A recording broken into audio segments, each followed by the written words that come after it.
What's going on, everybody? Welcome in to another edition of the Husker Gutter Call-In Show live, where we're taking your calls on the show. Well, I say we, but I'm muting my mic. It's just me today. Brian is working today, so as y'all know, drop your comments in here. I'm going to drop a link here for those that want to call in. Mike, if you want to call in, who is usually our first caller, we'll go ahead and get rocking and rolling. But it's Michigan State week. We're going to run through some things today. All right, there's the link in the chat. If anybody wants to call in, go ahead, click that link, call in. You don't need video, just audio. So just a heads up, I got a couple questions to ask our callers today. We got some score predictions, but also I want to do a little head-to-head. For anybody who does want to call in, we'll do a little head-to-head matchup this week on predictions for some of the games this week. So $50 goes up to anybody who, if they can get a better record than me on 5 games this week. And I'm going to let you pick the 5. So somebody call in. We'll get that rocking and rolling. But talking about Michigan State this week, went a little bit over Michigan State on Tuesday. But one of the biggest things that we're going to see on Michigan State is a receiver core that we haven't seen yet, a receiver that we have yet to see the talent level that they have at the receiver core. Good test for a secondary this weekend. Seems like the total has ballooned up to a 11.5. One of the biggest movers this week, Jackson Johnson's calling in. Jackson, look at you, man. You're calling at the perfect time. Right when I need somebody to join the show with me, Jackson Johnson's here. Brian, working a 15-hour day. So, Jackson, thanks for calling in, man. You're welcome. You're welcome. How you doing tonight, good buddy? I'm good. Let me tell everybody, Jackson Johnson here is the GOAT of college football. He knows everything. Paul Feinbaum even knows this. He's calling in Paul Feinbaum's show a few times, and we got the other Dave hopping in here. So we got a whole crew in here. So what's going on, Jackson? First off, how you doing? The other Dave, how you doing as well? I'm doing great. How you gentlemen doing tonight? We're doing fantastic. The other Dave, how you doing, brother? Doing great. Yeah, great to see you too. Yeah, and I could do the 5-game pick right now, or do you guys want to wait? I mean, my main question is Jackson will probably want to hop in on this. Yeah. So Jackson loves college football as a whole. So do you have 5 games in mind, or do you want to run through them? 2 a.m. for it. Yeah, exactly. Yeah, Jackson, your Crimson Tide have a pretty big game this weekend. Yes, they do. And it's the first time since 1937 on Thanksgiving Day where Alabama and Vanderbilt will be playing one another. And at that time, Snow White and Seven Dwarfs was #1 movie out in theaters. Shirley Temple was the #1 movie star in the world. Alaska and Hawaii were not even U.S. states yet until the years of 1959. And Franklin D. Roosevelt was in his first full year of his second term, and his 14th year to have a Macy's Day's Thanksgiving Day parade. Jackson, what don't you know? That's the question. The other day, I guess we're throwing Alabama in that equation. Oh yeah, like Alabama won that one, but then Texas, Florida's got to be in there. Florida's got to be in there. Nebraska, Michigan's got to be in there. So we got to get 2 more games. I want Cincinnati, Iowa State. I want to hear what you guys think. Oh, that's a good game. Yeah, and then either Wisconsin or the Minnesota game against Michigan and Ohio State. I think Nebraska's definitely going to need Cincinnati to win against Iowa State because, at that time, week 1 happened. A lot of people were trashing Nebraska's close win over Cincinnati, right? And to be fair, Scott Satterfield is a mediocre head coach, but if Cincinnati can pull off this upset victory over Iowa State, well, even though they're 1.5 point favorite, I still consider it upset because they're not ranked. Then not only does it look good for the Cincinnati Bearcats at the Big 12 as a whole, but it helps the Nebraska Cornhuskers in the long run. 100%. It's kind of like BYU SMU from last year. Yep. BYU beat SMU, right? Yep. Nobody was caring about it because, SMU's sucking. They're not going to last on the ACC because they're close win over Nevada. Yep. But what happens? SMU gets in, wins a whole bunch of ball games, gets in the ACC title game, Loses a tight one to Clemson with Sean McDonough throwing out his puberty voice with Clemson getting the game-winning field goal. Yep. And then SMU, yeah, they got dominated by Penn State. But here's the thing, though. Nobody talked about how terrible SMU is going to be in the ACC after their close win over Nevada. I'm saying if Cincinnati can win against Iowa State and go on a huge run in the Big 12, everybody's going to quit talking about how terrible Nebraska's close win over Cincinnati was. I think they should be already because the highest PFF graded quarterback right now is Sorsby. So let's start, Dave. Let's go ahead and start with you, man. We'll start with Nebraska, Michigan State if you want. What's your score prediction there? I got 45-17. I think this is a showcase game for Dylan going against an awful secondary. Yeah. Their press conferences this week, you could tell they were all business. They were not joking around. They were on tangents. They were locked in. I think they're pissed off and want to show people that they're a good team. I agree 100%. It seemed like a different tone around this team, and it seems like I kind of alluded to this on Tuesday, but it seems as a team that knows their weaknesses, and I feel like that gives them a confidence because they can attack those weaknesses in the bye week, as opposed to previous years where I feel like if it wasn't one thing, it was another, and I felt like that led to a lot of indecision coming and a lot of anxiety coming up on Saturday for the players, and I felt like it was an intense fear of failure, even though the previous staff preached no fear of failure. And I don't get that vibe from this team. So, yeah, I'm going to go 38-17. Jackson, what is your prediction for Nebraska, Michigan State? Jackson. I am right here. I forgot that I had my door open for a moment. Good, brother. But, yeah, like the Nebraska Cornhuskers, Michigan State Sparks game, I mean, I think it's all right that's on Fox Sports 1, but I feel like it's a better candidate for it to be on CBS than Penn State UCLA. I mean, sneaky good game. Yeah, it's like Nebraska, Michigan State is going to be a great one. I think it's going to be a really close one, but I think Nebraska will pull through in a 28-17 victory. 28-17. Got it. So I got one more touchdown to you. He's got two more touchdowns than both of us. Let's move over to Bama. Jackson, I'm going to let you take it away with the Bama prediction. Well, as I stated earlier tonight and throughout all week on a few Jack Sine episodes, Pitt's analysis with Austin, and on Alabama The Voice College Football, this Saturday will be the first time since 1937 that Alabama Vanderbilt will be a ranked versus ranked matchup.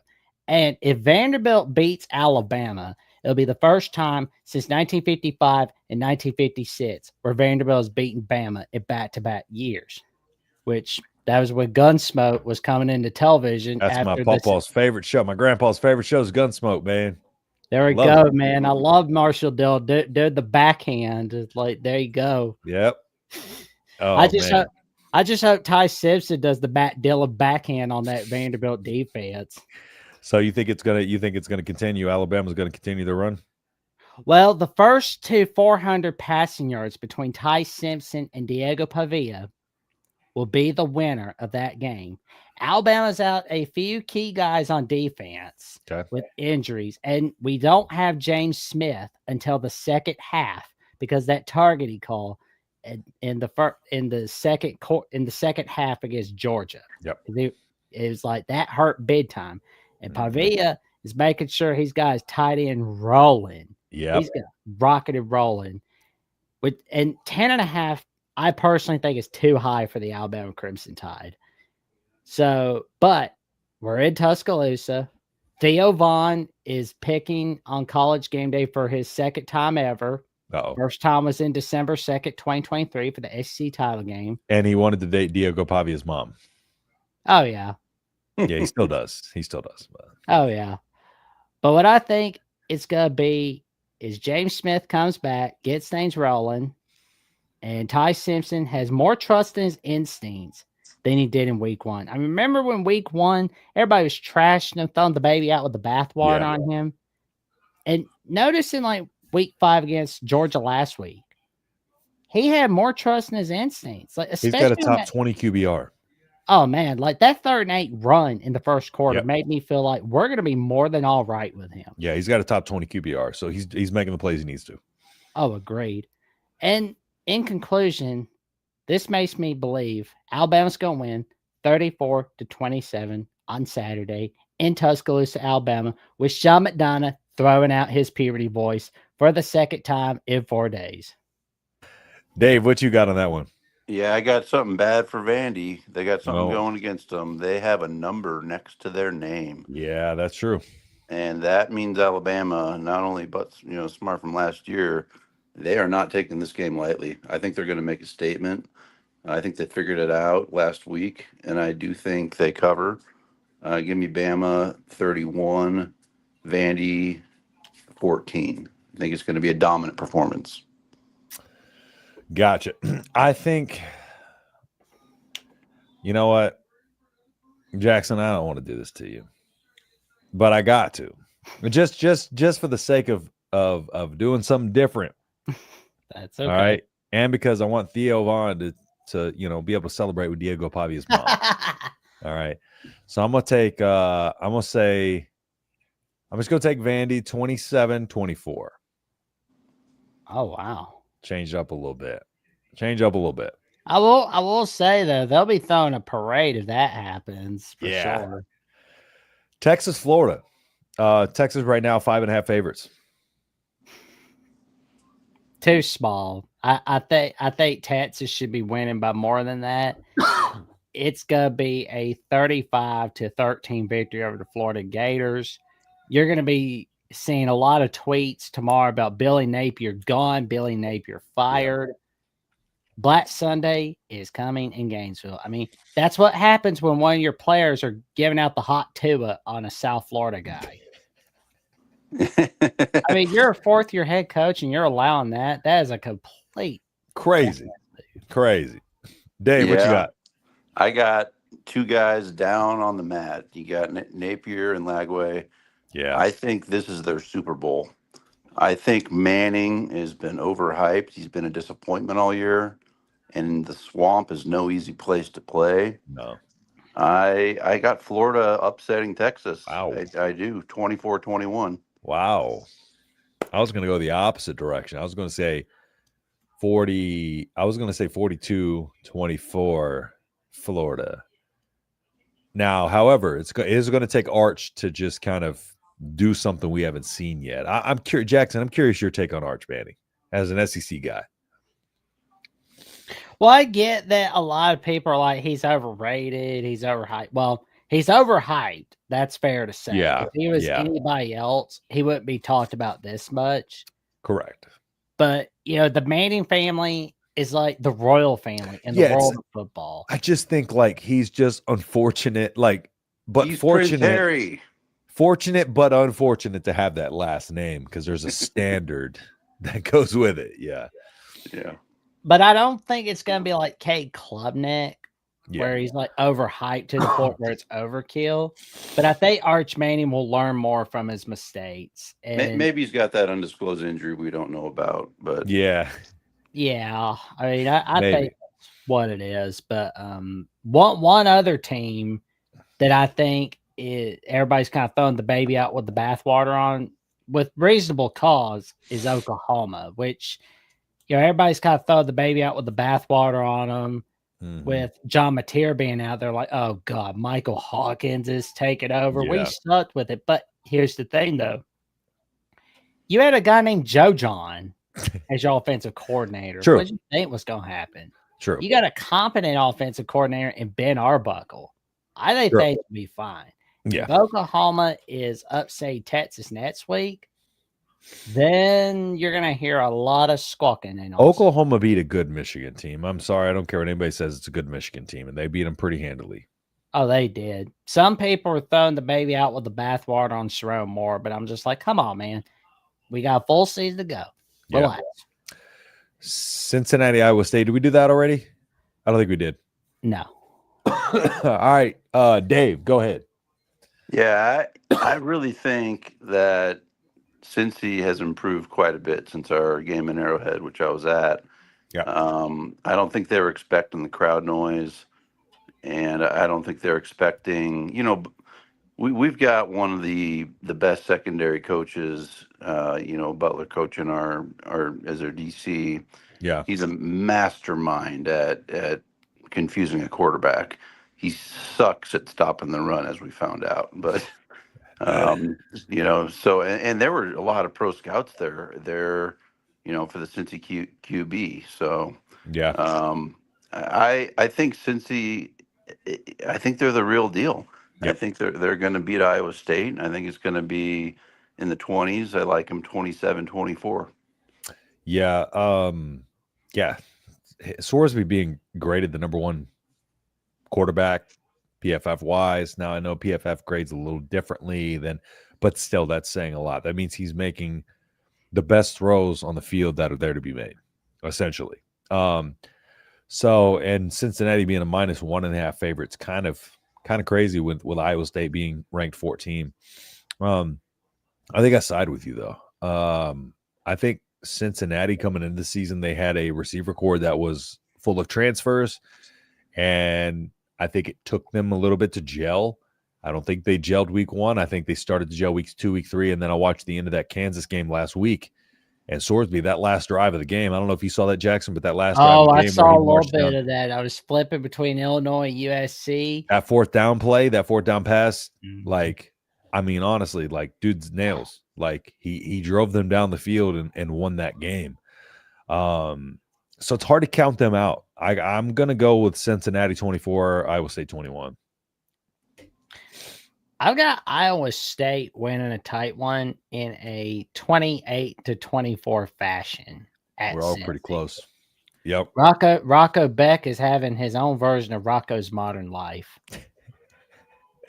True. Very true. Yeah, Iowa State, they're tough. They're tough. They're a tough team. And I feel like Iowa State's probably one of those teams that isn't going to get the respect they deserve until they get in the top 10 and beat somebody legitimate. Well, and of course, the last time they won a conference title as a whole was 1912 in the Missouri Valley. It's crazy. It's the Lindy's magazine is always reminding us every summer. Yeah, it's rough. Yeah, I only bring that up in basketball, Arch Madness. I used to go to as a kid for Creighton. Yeah. Oh, you're a Creighton guy? Yeah, I'm a J-sker, but that's fine by me. I pull for the Huskers first. I'm not from Nebraska, so I don't really get all crazy about the J-sker thing. I'm kind of I get it because they're both Nebraska schools, so it doesn't bother me. I grew up. My dad's one of the biggest J backers. I grew up going on the team jet, going to games. So don't go away from the Nebraska Creighton game. That's all I ask of Nebraska and Creighton. That'll never happen. If you do, I'll sob like a baby. It's backwards though. I have a cousin that's named Creighton, but he goes to UNL, and I have a cousin that's named Taylor, and she goes to Creighton. So it's literally flip-flopped. So, all right, last one for the pick. Wisconsin, Michigan. I think that was the last one we're going to go with. I'm glad you mentioned that one because I'm branding this Saturday Colonel Mustard's last stand for two coaches. You've got Fickle, you've got Napier. I think they both cover. So I've got Wisconsin covering over Michigan. 17.5 is big. It's a big spread.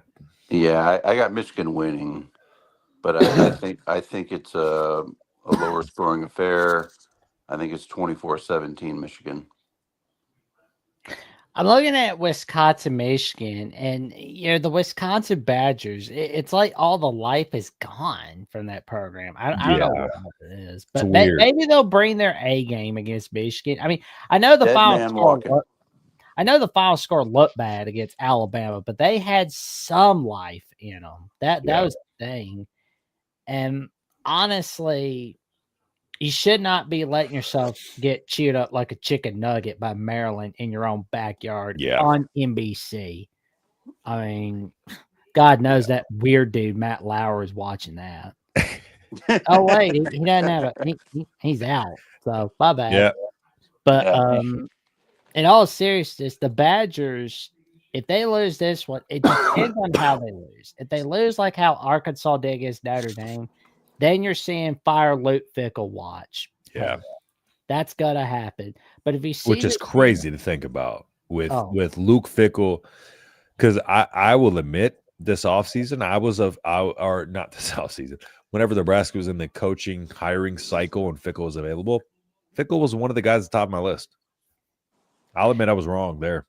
Oh, I mean, it's like I know I bought into the Fickell hype, but it's like he's not a bad coach. It's just a bad situation. Yeah, I don't know. It feels eerily similar to the Charlie Strong era from 2014, 2016. He basically got put in a bad situation there. Yep, I agree. What was your score there? Score prediction. I've got Michigan winning 34-10 over Wisconsin. 34-10. Mm-hmm. Spread 17. AD and Luke are gone on Monday if that happens. That will, yeah. So 17.5. Let me say, I'm going to say 34-13. 34-13 Michigan. Yeah, but you think Napier's out too the other day? I think Napier wins. I think Fickell covers. I think they both buy another week of their tenure. Oh, that's right. That's right. You picked Florida to win. That's right. Yeah. That would be kind of wild. And it was crazy because people were talking about what's his face over Dylan Raiola. Yeah, from the get-go. And I don't know if you listened to Heard at Sports, Ravi and Damon, but Ravi keeps the stats on Lagway, and it's hilarious to hear him compare Lagway to Raiola every week, because Lagway is, as his name says, lagging way behind Raiola. And it doesn't make sense because Raiola can have a great week, but the Mahomes comparisons, people use that to try to drag him backwards. It's the weirdest thing to me. Lagway did absolutely nothing last year of note, and so for people to hype him up as much as they did coming into this year, they almost Lagway almost got hype, not Arch Manning level hype, but what I'm saying is he's been almost a bigger disappointment in comparison to the hype as Arch Manning. They've both been horribly disappointing because I've seen people have him in the top 10 quarterbacks, DJ Lagway, coming into the season. Yeah, and they've got two things in common. It's called the SEC and the media bias. So, yeah, Dylan needs a statement on Saturday. I think he gets it, and we're not going to get that retribution until we beat USC, undefeated through USC. So, yeah, I agree, because we're gonna have to. You got to run October. Yeah. Hopefully USC's ranked because I think we really need to be a ranked team for people to be and I get because it could be a team that just sneaks in the top 25. We beat them and it's a ranked team. So the whole ranked versus unranked stat, I feel like that's kind of an overused stat sometimes because for that reason. But yeah, it's almost like we're going to have to be the USC, or if not a USC, a Penn State to get a respect. Yeah. Other than that, if we handle business, against, because the schedule lines up, we have Michigan State and Maryland. Maryland's going to be tough, but I don't think people are going to even give us the respect we deserve if we were to beat a Maryland. Nobody was giving the Cornhuskers respect for ending that losing streak to Wisconsin last year. No. I was I know it didn't look like a big win to a lot of people, but it's a big win for the Cornhuskers because entering that game, they hadn't beaten Wisconsin since the 2012 Big Ten title game at that time. And then it got us. Was that the game that got us to bowl eligibility? It got you to bowl eligibility. Yeah. So there was so many things that happened at once. But again, it's Nebraska. Everybody's talking about. Everybody talks about Nebraska fans think we're championship contenders, and I don't think that's the case. I think a lot of us are negative in that regard. But I think it's going to take us beating a championship level contender before people are oh yeah, Nebraska's for real. Because the loss to Michigan, right? It was almost like some talking heads were that was a disappointment in a way, but we lost by the spread. And in a game that I predicted that we were going to win by 3, but my co-host predicted that we were going to lose by 4, right? So it's like we went in there and lost. It was 3 plays. 3. Yes. Yeah. 3 plays that like you literally turn that game all around. I mean, I mean, it's like people are acting like y'all lost 63-20 or something. Yeah, no, we didn't get dominated. We held them to about 2 yards per rush, except for those plays. And you have secondary players that Butler puts in a one-on-one position to make the play. They're not NFL talent. They can't make that play. So that they got to change the scheme to stop the run, and I hope they do. Yeah, and I think they will. I think the biggest thing that I saw in that game was it almost felt like they didn't want to use against Cincinnati. They didn't want to use that extra body for spy against Michigan. I just felt like I think we need to do a better job of match coverage and just making sure that our safeties play downhill a little bit quicker. And that's the problem, is we're getting run out too fast. That long touchdown by Bryce Underwood, they ran us out of the box and he just split it right up the middle. Cincinnati tried to do that a couple times where they ran us out with the receivers just so Sorsby can get some room. So if we see that on film, like 2 touchdowns there in 2 games, one we won close, one we lost close, like we prevent a couple of those plays. Like Nebraska right now is 23rd in terms of stop rate, which is preventing scoring drives. So we are 23rd. I think it's 78%. And we allow under 1.3 yards per drive or something like that. Michigan State is 2 behind us. Michigan State is 87th in that regard. So in this game, like we should be able to get stops and we should be able to stop Michigan State enough. Aiden Childs, while he is he is athletic quarterback who can run, Michigan State's not trying to run him a lot. They're trying to protect him as much as possible. Now, is this the game they're going to start running him? Maybe. But if they run him, he's going to get hit a lot. And Aiden Childs, if he gets beat up, and I think with John Butler, I think Aiden Childs is such a young quarterback. I don't know if he's got the mental capacity there to deal with somebody who's really mixing things up on the defensive side of the ball. At least of what I've seen on film, they haven't mixed it up a ton on him on the defensive side of the ball. I think we can cause a lot of problems for Aiden Childs this week. Yeah, I predict 1 interception per 12 attempts. So And Jackson, if a D-line stunts way more than another D-line, do you think that's because they're undersized? Because that's what we're doing. It's a possibility. Yeah. If you can't get pressure with your front 4, unfortunately, that's the nature of the beast. You got to bring some stunts behind it. I know John Butler wants to mix that second level up, but I think the biggest thing that he wants to do is get pressure with the front 4, mix that second level up to where he doesn't have to blitz as much. So that way he can disguise it a lot more. Yeah. And I think Michigan State's a great preparation game for Maryland too. Because we're going to get some tough receivers and a decently good quarterback. And Maryland we're going to be up against probably not as good receivers, but equally as good quarterback, in my opinion, against Maryland.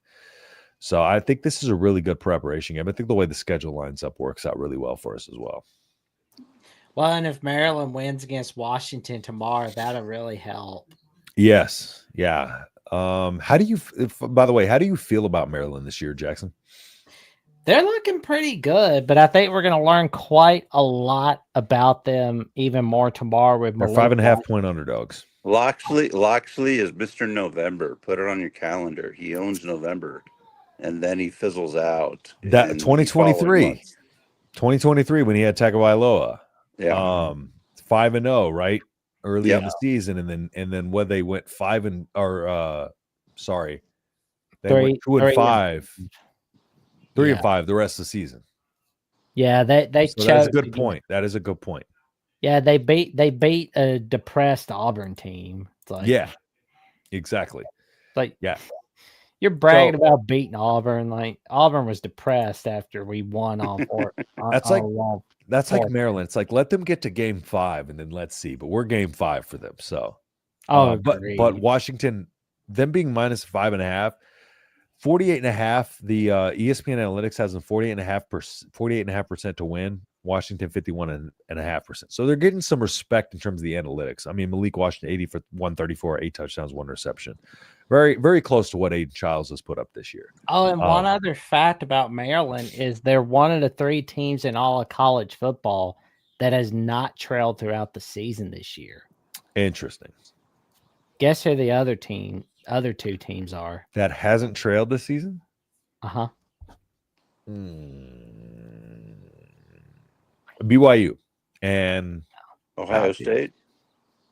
No, Ohio State trailed for the first time this season. Oregon. Last week against Washington. Nope. ACC team. Oh my God. God, dude, I ain't been paying no attention. Miami. Mm-hmm. Yeah, they're the only undefeated team over there. There's one other unbeaten team, of course, and guess it is somebody in the Big 12 that we constantly hear about every Texas Tech. Yeah, Tech. Yeah, that's right. I should have guessed Tech because they have been dominating this year. That's Matt Rule with a billionaire behind his back. So yeah.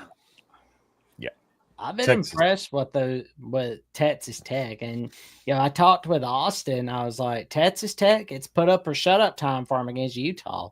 Yeah, what do they do? They proved themselves against Utah. There's some tortillas on the field. Oh, Pitt, I'm sipping Barton's as we speak. About to go some more. I ain't making that walk college football Saturday. Hey, the other day, where are you watching the game at? You watching it from the crib, or are you going out there? Just gonna ask you. We're both Arizona guys, so yep. Are you headed to a Husker bar here? We got 11 to choose from. I would love to. Are you going out there? No, I'm staying local this weekend. Yeah, I it's harder for me because I have to do the post games. Yeah, and I was chatting with Connor Hayden, from Corn Craze. Yep, cool guy. I don't know if you guys communicate. Yeah, I met him out in Nebraska, and we when he moved out here, we're gonna do something together at some point. Me, him, and Minnie, because Minnie lives right up from Corn Nation. She lives literally right up the road from me. So if Minnie, Connor, and you go somewhere, I'd love to know. I'd love to absolutely. Show up, so I'll let you know for sure, my man. Yep, we definitely will, because there's tons of Husker bars out here. There ain't no small Husker population in Arizona. That's for damn sure. Nope. So, let's see. Justin's gas station. Pooh, I might have to go some more tonight. What time's Nebraska's game tomorrow? Pitt doesn't even know what time Nebraska's game is tomorrow. Yeah, 3 p.m. Central Time, 4 p.m. Eastern, 1 p.m. Pacific Time, 2 p.m. Mountain Time. Appreciate that. I can't even get my time zones right because we don't have daylight savings out here. Justin, I'm broke too, but not too broke. I have some vodka with my college football. I had to spend $762 on my plumbing yesterday, so that's what's up. Yeah, everything backed up in my house, so that's what I was dealing with. Congrats, a job. You know what's wrong with the truck. Pitt just need a starter. All right, Jackson, what else is good in college football this weekend, man? Miami, Florida State. What do we got there? Oh, Miami is a 3.5 favorite, of course. And Florida State's look at the rebound after that loss against Virginia. Yep. Now, I've noticed things about Malzahn as offensive coordinator, and once again, I think that Malzahn magic can strike again. When nobody talks about how good Malzahn teams are, they do well. But when everybody's talking about them, they don't do so well. But here's the thing, though. He's not a head coach anymore, which everybody should thank God for that. Yeah, true. Who do you got? I've got Florida State winning 27-24. Where can we go? Because of the fact that Miami misses a field goal. And it's another chapter of wide right or wide left in the history of the Miami-Florida State rivalry. What do you got the other day? Yeah, Florida State got the best of that in the 90s, I remember. Because one Mr. James Williams is on a certain team. Oh, man. I cannot pick them. So, dang. Yeah. I've got Mario Cristobal continuing to roll. I've got them winning 27, and I've got Florida State scoring 17. Yeah, I can't root for Florida State right now. James Williams. Jackson, have you seen the James Williams stuff? Oh, I haven't. What's he been up to? Trolling Nebraska fans after we lost to Michigan. We effing discovered him at a JUCO camp, which is like one of 30 camps were held in one summer. Diamond in the rough. We picked him and like two other nobodies. We made him into a college football player, and all of a sudden he just transfers to Florida State and trashes the program that discovered him out of nowhere. He was a no one. After Michigan beat us, he said, "Guess you could have used me this weekend." Tweeted that, and then proceeded to lose that week. What proceeded to lose, and then get completely destroyed by his own fan base, saying get number 10 off the field because he was so bad. Yeah, so he's like, he transfers out. I don't know why my camera's dying. Transfers out, goes over Florida State with old pot roast, old Terrence Knighton, who was our D-line coach, and then proceeds to talk trash on our fan base. And then, he wonders why. He wonders why we don't like him. So that's what's going on over there. So that's why we can't root for Florida State. My camera keeps dying, so I'm just going to keep it as it is. I just want to see a Miami Florida State ACC title game rematch. I just want to see James Williams get truck sticked. I was going to stay out of it until he started making sly comments back our direction. So, but the other day, what were you going to say? Sorry. I want to say you got my picks on record. I want you to get Mikey Mike and the other regulars. Yes, get their picks on record, and I want to hear who wins next week. I'm going to put it out in a tweet as well. Get some guys to get their picks in, and next Tuesday we will be announcing our winner. So I just want to clarify here, Mike, run through your. So we had Nebraska. We had Alabama. No, you had Bama. Justin had Vandy. I had Vandy. I had Bama. Me, Vandy. Jackson had Bama. Mm-hmm. Okay. You guys got Miami. I've got Florida State. Yep. You guys got Cincy. I've got Iowa State. Jackson, FSU. So we got Cincy. You got Iowa State. Mm-hmm. Okay. And what was the other one? Texas versus Florida. Texas, Florida. We got Texas, and then the other day I've got Florida. Yep. Yeah, Mustard's last stand. I've got the two underdogs covering. Other day, Fickle and Napier. Fickle doesn't Florida. win. Napier does. Bet. We got the picks in. We will use I have this video. We can use a score as tiebreakers if need be, or we can use the FSU game. Well, we had the Wisconsin game as well. We all picked Michigan. Okay, so we'll just use those then. We'll use those other ones. No, I picked Wisconsin. Oh, he did as well. Yeah, he did. Yeah. Oh, you picked the Badgers. Wow. I didn't pick him to win. Michigan wins. Cover. I'm telling you, Fickle is going to throw the kitchen sink at them and keep it low scoring and close, and he's going to cover. He's going to cover the spread. He's still going to lose, but he's going to cover. Listen, if they cover, I'll give you that. Honestly, I'll give you that one. So, all right, let's get into some of the comments here. Let's see, 25-6. Oh, the volleyball game's going on. 25-6, Nebraska first set. Pitt 98, Tahoe. Need a little cash for the part. 25-6 over Penn State. That's kind of crazy, actually. That's a moment to reflect on how amazing we are. Yeah. Let me see. Yeah, because that's actually that's 95 Nebraska football dominance right there. Oh yeah, we dominated set one. That's for sure. At Penn State, right? Yes. Wow. At Penn State. Yeah, it's wow. 1-0 Nebraska right now. So, cool. Well, I think I'm about to head off and watch that once we get off of here because yeah, been about 40 minutes the other day. Thank you so much for calling in, man. I really, really appreciate you. Yeah, thank my wife for taking the kids to the park. So hey, I can do it. Thanks, wifey. Tell her I appreciate that. Appreciate that so much. Jackson, it's great seeing you in person. I love watching great seeing you too, brother Dave. Yep. All right, man. All right, take let me know if you ever go out to an Arizona Husker bar, Justin. Yes, sir. I will do. All right, brother. See you later, guys. my man. Yes, sir. All right, a couple more comments here, and then we'll hop off. Going to the game tomorrow, I definitely think Nebraska's winning 30-9. Dan the Corn Man, I would love to see that.